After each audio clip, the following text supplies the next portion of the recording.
Assalamualaikum warahmatullahi wabarakatuh. Salam Om Swastiastu, Namo Buddhaya, salam sejahtera bagi kita bersemua. Halo teman-teman, berjumpa lagi dengan saya di channel Teknologi Pendidikan. Pada tutorial kali ini saya akan berbagi tips bagaimana cara mengatasi agar HP tidak lemot dan tidak lelet. Bagaimana teknik-tekniknya? Mari kita ikuti tutorial berikut ini. Ada beberapa langkah untuk membuat HP kita tidak lemot. Pertama, jangan terlalu banyak menginstal aplikasi antivirus. Cukup install aplikasi antivirus satu saja gitu ya. Bahkan beberapa HP yang sudah ada bawaan antivirusnya berarti tidak harus menginstal aplikasi antivirus tambahan lainnya gitu ya. Jadi kenapa? Karena aplikasi antivirus yang banyak itu akan banyak memprotek kinerja sistem aplikasi Android kita gitu. Terus yang kedua, kita harus menghapus folder lama yang nggak penting. Caranya bagaimana? Di sini teman-teman buka file manager, kemudian teman-teman ketika menyimpan itu biasanya di memori internal atau eksternal, seumpamanya di memori internal. Nah, di sini akan banyak folder teman-teman. Pertama teman-teman harus buka ya, buka sembunyikan. Nah, biasanya kan awalnya adalah kayak gini. Nah, untuk itu kita buka, terus kita tampilkan folder. Nah, ini ada beberapa folder yang mungkin kita tidak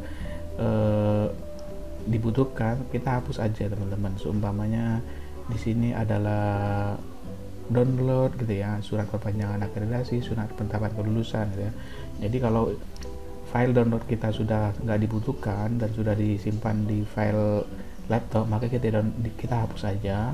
Terus di sini ada WhatsApp gitu ya. Nah, di WhatsApp ini banyak banget teman-teman, ada media. Nah, nanti di sini nih status. Nah, di status ini kalau kita membuka status orang itu biasanya akan tersimpan secara otomatis, maka dari itu teman-teman bisa langsung menghapus database WhatsApp ini sehingga file-file yang sebelumnya sudah terkirim di WhatsApp akan. Nah, ini banyak banget, ini kan sampai 191. Nah, itu. Jadi itu akan memperingan ini yang sebelumnya hanya 200, kapasitas kuotanya menjadi 595 MB ya. Jadi memori internal yang sebelumnya tersimpan folder-folder yang sudah sebenarnya kita tidak pakai, maka kita bersihkan teman-teman. Itu teknik yang kedua. Yang ketiga teman-teman adalah menghapus file sampah atau file cache yang ada di HP kita. Caranya teman-teman ada dua teknik. Pertama kita buka setting, kemudian di sini teman-teman kalau ingin menghapus file sampah secara satu-satu, maka teman-teman bisa buka aplikasi. Kemudian semuanya kita ingin menghapus file sampah di Google Drive, maka kita hapus yang ini ya. Jadi ini adalah file sampah yang sebelumnya 700 sekarang sudah menjadi 0. Nah, yang teknik yang kedua cukup mudah. Jadi teman-teman menghapus secara otomatis dari keseluruhan file sampah yang ada di aplikasi.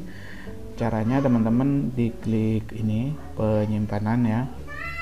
Nah, kemudian di sini akan ada yang namanya data dalam sampah. Data dalam CNC ini ada 485 MB. Kemudian kita klik, kemudian di sini akan ada menu hapus data dalam CNC, kita hapus ya.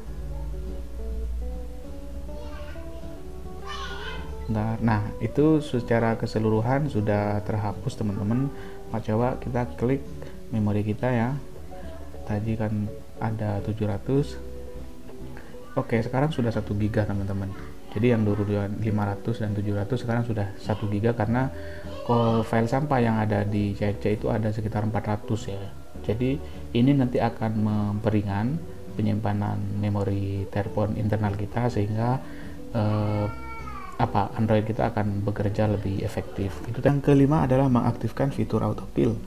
Jadi teman-teman perlu ketahui bahwa ketika kita membuka satu aplikasi ke aplikasi yang lain, maka secara otomatis sebenarnya aplikasi yang awalnya dibuka itu masih aktif. Contohnya coba kita diklik di sini ya. Nah, ini aktif aplikasi itu akan menumpuk ya. Nah, untuk menyiasati agar aplikasi itu tidak aktif, maka teman-teman harus mengaktifkan fitur autokill. Terus yang ketujuh adalah nonaktifkan autosyn pada ponsel agar kinerja HP semakin cepat dan tidak lemot lagi. Jadi untuk mengaktifkan autosyn teman-teman cukup mudah.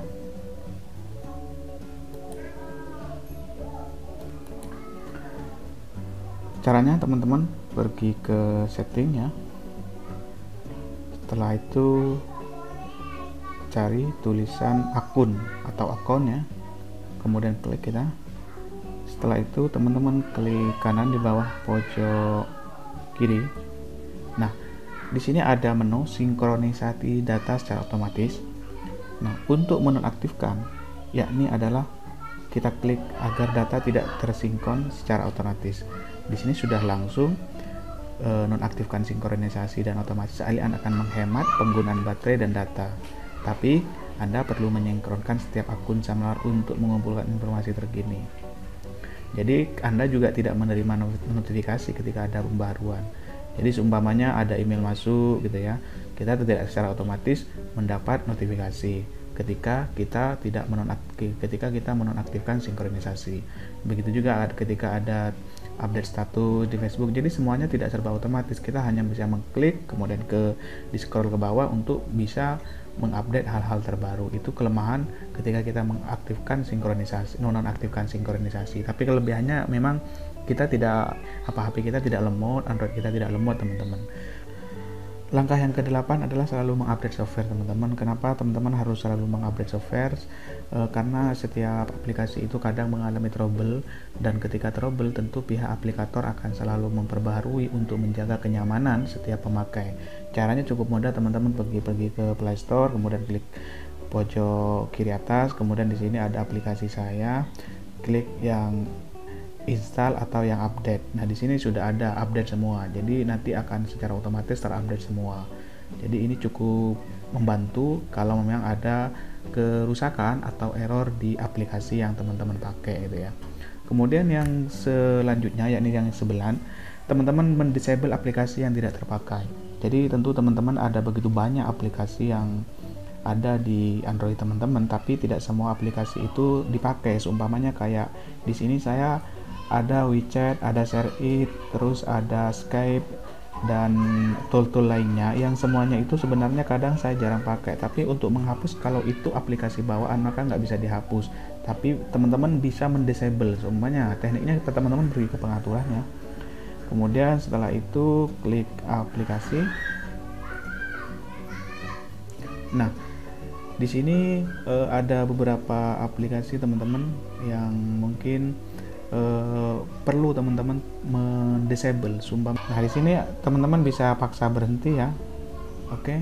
Nah, ini secara otomatis tidak aktif ya, atau disable. Begitu juga dengan aplikasi WeChat gitu ya. Di sini saya tidak pernah pakai, jadi kita paksa disable, kemudian kita ya udah. Oke, itu cukup mudah untuk menonaktifkan aplikasi-aplikasi yang sebenarnya kita tidak memakainya gitu ya.